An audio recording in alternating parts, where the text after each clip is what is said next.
Hi, my name is Scott Krug, and I'm the president of New England Low Vision, and I'm also one of our assistive technology specialists.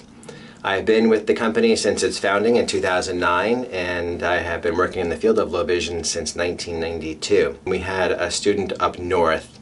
It was a challenging case where this student was not doing well in school.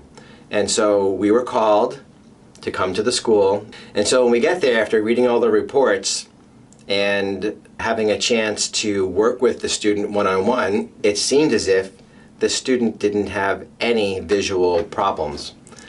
And this kind of was confusing to us because why are we here? We're New England Low Vision and Blindness. This person was seeing almost 20/20 with his ability to read. Extremely competent and bright, and so to a degree we almost thought that we had the wrong person in front of us. And as we began to talk more and learn more about the student was suffering from a lot of headaches and was having a hard time concentrating in class. And so after some additional assessment there at the school, the solution to what was going on was lighting. So we advised the school and the teachers to make accommodations to lower the blinds, to get different blinds, to allow the student to take more breaks during the different classes or when he felt tired.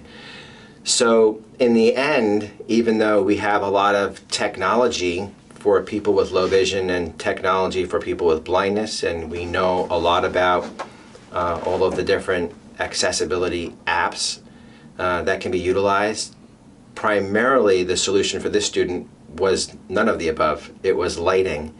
So that's a little story about how we've helped educators and their students. So we always go to the school at the invitation, typically of the teacher or the visually impaired. So if you have a student that needs assistance with technology or training on their technology, I invite you to contact us.